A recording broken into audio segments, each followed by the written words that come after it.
اعوذ باللہ من الشیطان الرجیم بسم اللہ الرحمن الرحیم الصلاۃ والسلام علیک یا رسول اللہ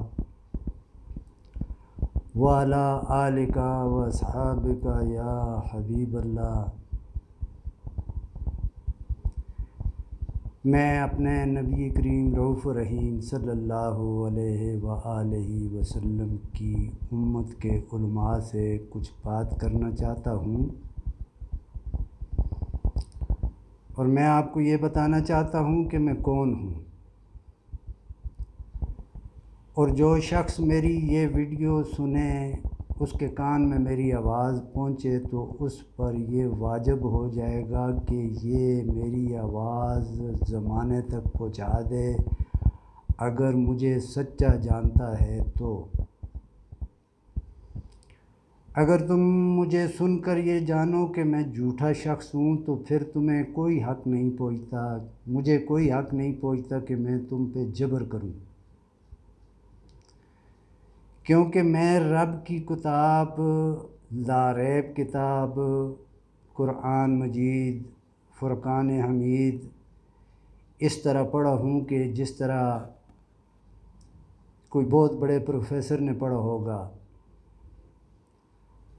میں ایسے نہیں پڑھا۔ میری پہچان، اگر تم کو میری پہچان کرنے میں کوئی حرج ہو جائے تو پھر تم مجھے اس طرح سے پہچان لینا کہ میں امی ہوں۔ امی کا معنی ہے ان پڑھ ہوں، بالکل ان پڑھ ہوں، اور میں جھوٹ نہیں بول رہا۔ تجھے اگر میری بات پہ یقین نہیں تو میں جس جگہ پہ پیدا ہوا ہوں وہاں پہ میری 8ویں پشت ہے، اور میرے آباء و اجداد کا ذکر تاریخوں میں لکھا ہوا ہے، میں ان کا ثبوت ہوں۔ چلتے چلتے پیچھے جا کے میں مولا علی مشکل کشا حضرت علی کرم اللہ وجہ الکریم کا وہ بیٹا ہوں کہ جس کی کونیت پہ آپ بڑا فخر کرتے تھے، اور وہ ان کا وہ بیٹا تھا جو قیامت میں پیدا ہونا تھا، اور وہ میں ہوں۔ مجھے میرے بابا جی جب تفسیر پڑھاتے تھے تو مجھے تراب کے نام سے پکارتے تھے۔ مجھے مولا علی مشکل کشا حضرت علی کرم اللہ وجہ الکریم نے خود قرآن پڑھایا ہے، اور میرے ایک صرف پاکستان میں ہی نہیں بلکہ پوری دنیا میں اللہ کے اولیاء کی کوئی کمی نہیں ہے۔ اور اے آنکھ والو، اگر میں جھوٹا ہوں تو مجھ کو جھوٹا ڈکلیئر کرو، اور اگر میں ان پڑھ امی ہوں اور مجھ کو قرآن اس طرح پڑھایا گیا کہ مجھ کو چیونٹی بنا کر سورہ نمل میں داخل کیا گیا۔ سورہ نمل میں آگے چلتے چلتے میں نے جب دابۃ الارض کو پڑھا تو میں اپنے بابا جی سے بڑی ضد کرنے لگ گیا۔ میں نے کہا بابا جی یہ میری سمجھ میں نہیں آ رہا، آپ مجھے اس کو صحیح طرح سے سمجھائیں کہ یہ کیا ہے۔ اب دعوت الارض، چونکہ قرآن جو لوگ پڑھے ہوئے ہیں ان کو تو وہ سورج کو چراغ دکھانے کے قابل ہے، میں تو ان پڑھ ہوں، لیکن پھر بھی میں نے قرآن سامنے رکھا ہوا ہے، اور وہاں سے میں یہ آیہ کریمہ کوٹ کرتا ہوں، آپ اس کا ترجمہ اور اس کی تفسیر پڑھ لینا۔ وَإِذَا وَقَعَ الْقَوْلُ عَلَيْهِمْ أَخْرَجْنَا لَهُمْ دَابَّةً مِّنَ الْأَرْضِ تُكَلِّمُهُمْ أَنَّ النَّاسَ كَانُوا بِآيَاتِنَا لَا يُوقِنُونَ۔ یہ جس کی زبان سے آپ قرآن سن رہے ہیں یہ مولا علی مشکل کشا حضرت علی کرم اللہ وجہ الکریم کا ڈائریکٹ شاگرد ہے، اور روحانیت میں میرے بابا جی نے مجھے پورے قرآن کا علم پڑھایا ہے۔ پوری کائنات کے اولیاء میری بات کے گواہ ہیں، اور خصوصاً بالخصوص اس وقت جو ہستی مقام غوثیت پہ فائز ہے وہ جانتے ہیں کہ میں غوث پاک کی دیگیں دھونے والا ایک ادنا غلام ہوں، اس سید زادے شہزادے کا جو میرے نبی کریم رؤوف الرحیم صلی اللہ علیہ وآلہ وسلم کے لاڈلے ہیں۔ اور میں نے چلتے چلتے ایک چیز قرآن میں یہ بھی دیکھی ہے کہ میرے جسم کی جو یہ مٹی ہے جو اس وقت موجود ہے، پرانی مٹی کی بات نہیں کرتا، جو اس وقت موجود ہے، جو اس وقت میرے جسم کی مٹی ہے، یہ مٹی پورے جتنے میرے نبی کی آل کے شہزادے وہ پاک اس زمین پہ جنہوں نے قدم رکھا، ان کے قدموں کے ساتھ جو خاک لگی، وہ ساری خاک کو رب نے اپنی قدرت کاملہ سے اکٹھا کیا، اکٹھا کر کے تو میرے جسم کا خمیر بنایا، اور خمیر بنانے کے بعد پھر مجھے ایک ایسے علاقے میں پیدا کیا کہ جو بالکل مشرق میں ہے۔ پھر میری بچپن سے لے کے جوانی تک میری پرورش زمانے کے رحم و کرم پہ رہی۔ میں نے نہ ماں کو دیکھا، نہ باپ کے سائے کو دیکھا، نہ کسی رشتے کو دیکھا۔ میرے علاقے کے کثیر تعداد میں لوگ مجھے جانتے ہیں، اور میں کوئی ڈکا چھپا انسان نہیں ہوں۔ میں نے اپنی زندگی چھپا کے نہیں گزاری، اوپنلی گزاری ہے۔ جس حال میں بھی رہا ہوں میں نے لوگوں پہ وہی چیز ظاہر کی ہے جو میں تھا۔ میں نے زندگی میں کبھی بھی جھوٹ کا سہارا نہیں لیا۔ کائنات رب کی اتنی بڑی ہے، میں نے 25 سال سعودیہ میں بھی گزارے ہیں، لیکن کوئی شخص مجھے یہ طعنہ نہیں دے سکتا کہ میں نے کسی کے ساتھ دھوکہ کیا ہے۔ میں نے اپنی کسی دوست کے ساتھ دھوکہ کبھی بھی نہیں کیا۔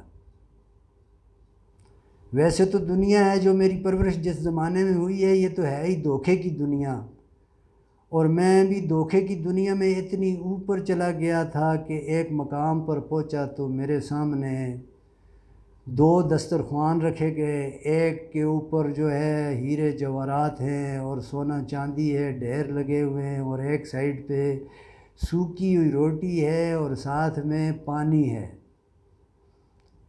تو میں نے اس طرف ہاتھ نہیں لے کے گیا جس طرف دولت پڑی ہوئی ہے، میں سوکھی روٹیوں کی طرف بھاگا۔ اس میں میرا کمال کچھ بھی نہیں ہے، یہ میرے اس رب کی شان ہے کہ جس نے مجھے ادھر جانے دینا ہی نہ تھا۔ اب یہ جو آیہ کریمہ میں نے آپ کے سامنے کوٹ کی ہے، اس کی تفسیر جب میں پڑھ رہا تھا تو مجھے میرے بابا مولا علی مشکل کشا حضرت علی کرم اللہ وجہ الکریم نے خود اس کی بنفس نفیس اس آیہ کریمہ کی تفسیر انہوں نے مجھے پڑھائی، اور مجھے بالکل دعوت الارض سے میری انہوں نے ملاقات کرائی۔ میں نے دعوت الارض سے گفتگو کی۔ اب اگر کوئی شخص مفسر قرآن جس نے قرآن کی تفسیر لکھی ہے تو وہ اگر مجھ سے پوچھے گا تو میں اس کو اس کی تفسیر بتا دوں گا، لیکن اب کوئی عام آدمی اگر پوچھے گا تو پھر آپ خود سوچیں کیا میرا حق بنتا ہے کہ میں کسی عام آدمی کو بھی وہ چیز بتا دوں کہ جو میرے رب نے منع کی ہے؟ میرے رب نے کہا کہ تم متشابہات میں نہ جاؤ، اور تم لوگوں کو میری بات کا یقین کرنے کے سوا تمہارے پاس اور کوئی رستہ ہے ہی نہیں ہے، کیونکہ میری بات کا انکار تم جو کرو گے تو وہ میری بات کا انکار نہ ہوگا بلکہ وہ رب کی اس بلا ریب کتاب کا انکار ہوگا۔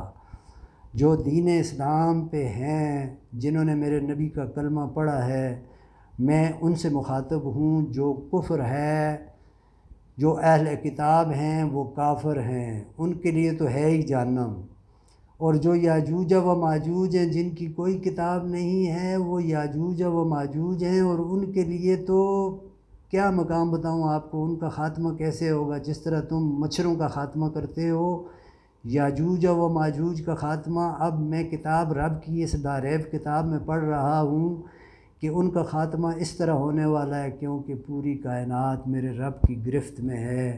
یہ دعوت الارض نے تمہیں ایسے گرفت میں لے لیا ہے۔ اب کوئی مفسر مجھ سے بات کرے تو میں اس کو سمجھاؤں کہ کس طرح تمہیں دعوت الارض نے اور دجال نے اپنے قبضے میں لے لیا ہے۔ اور میں آج 2 دن سے میں یوٹیوب پہ باتیں کر رہا ہوں، لوگ سن بھی رہے ہیں، میں دیکھ رہا ہوں کہ میری ویڈیو وائرل ہے اور وہ کتنے لوگوں نے دیکھی ہے، تو 150 سے پلس لوگوں نے میری ویڈیو دیکھ لی ہے۔ تو میں کیا سمجھوں کہ میرے نبی کی امت میں کوئی ایسا نوجوان نہیں رہ گیا کہ جو مجھ سے گفتگو کر کر اپنے لیے مجھ سے کوئی بشارت سن لے، کیونکہ میں عام نہیں ہوں، میں وہ ہوں جس کا انتظار دنیا کر رہی ہے۔ میں اپنی زبان سے اقرار اس لیے نہیں کرنا چاہتا کہ تم رب کے اولیاء بڑے بڑے موجود ہیں، اس وقت بڑی بڑی ہستیاں بیٹھی ہوئی ہیں، اور رب کے اولیاء میں ایک ہستی وہ بھی ہوتی ہے جو مقام غوثیت پہ فائز ہوتی ہے، اور اس وقت جو ہستی مقام غوثیت پہ فائز ہے تم ان کو تلاش کر کے ان کو میری یہ باتیں سناؤ اور ان سے پوچھو کہ یہ شخص جو بیان کر رہا ہے کیا یہ واقعی میں وہی ہے یا یہ جھوٹا ہے۔ اگر میرے کو وہ ہستیاں جھوٹا ڈکلیئر کر دیں تو تمہیں یہ اختیار ہے کہ میرا سر قلم کر دو اور میں اف بھی نہ کروں گا، اور اگر وہ کہیں کہ یہ سچا ہے تو مجھے جس رب نے پیدا کیا ہے اس رب کبریا کی عزت کی قسم کھا کے میں تمہیں یہ کہتا ہوں کہ میں اس اسم کا مالک ہوں۔ وہ کون سا اسم؟ جس کو اسم اعظم کہتے ہیں۔ میرے نبی کی امت میں جتنے بھی اولیاء آئے ہیں، بلکہ سابقہ انبیاء کی امتوں میں بھی جو اولیاء آئے ہیں، جن میں سے ایک اللہ کے ولی آصف بن برکھیا جن کا قرآن میں ذکر آیا ہے، ان کو بھی جو یہ ولایت ملی ہے تو میرے بابا جی مولا علی مشکل کشا حضرت علی کرم اللہ وجہ الکریم کی عطا سے ملی ہے۔ اور میں لمبا وقت نہیں لوں گا کیونکہ بہت لمبی ویڈیو میں وائرل نہیں کر سکتا، میں ان پڑھ آدمی ہوں، میں انگلش نہیں جانتا، مجھے قرآن اپنی زبان میں پڑھایا گیا ہے، میں عربی پڑھا ہوا نہیں ہوں۔ بچپن میں صرف مجھے ہندسے یاد کرائے گئے، الف با تا 1 2 3، بس 8 سال کی عمر میں یتیم ہو گیا، بلکہ در یتیم ہو گیا، کوئی آسرا میرے سر پہ نہ رہا۔ میرا پورا علاقہ میری باتوں کی گواہی دے گا کہ میں سچ بیان کر رہا ہوں۔ اور اے لوگو، میں تم سے اتنی درخواست ضرور کروں گا کہ وہ میرے نبی کریم رؤوف رحیم صلی اللہ علیہ وآلہ وسلم کا وہ رونا یاد کر لو جو اپنی امت کے لیے وہ روتے تھے۔ مجھے جس رب نے پیدا کیا ہے اس رب کی عزت کی قسم، وہ رب کہہ رہا ہے کہ اگر مجھے میرے محبوب کے آنسو یاد نہ آتے ہوں تو میں تمہیں مچھر کی طرح پسل کے رکھ دوں۔ اور میرے رب کا وعدہ اٹل ہے۔ اور اے آنکھ والو، میری کیفیت کو جانتے ہو، اس رب کو گواہ بنا کر مجھ پہ رحم کرو۔ میں نبی آخر الزمان حضرت محمد مصطفیٰ احمد مجتبیٰ صلی اللہ علیہ وآلہ وسلم کی امت میں پیدا کیا گیا۔ مجھ سے بڑا خوش نصیب کون ہو سکتا ہے اس ٹائم اس کائنات میرے رب کی میں۔ اور اے امت مصطفیٰ صلی اللہ علیہ وآلہ وسلم، میری آواز کو رب کی آواز جانو۔ میں اسم اعظم کا مالک ہوں اور مجھ سے ڈرو۔ وما علینا الا البلاغ المبین۔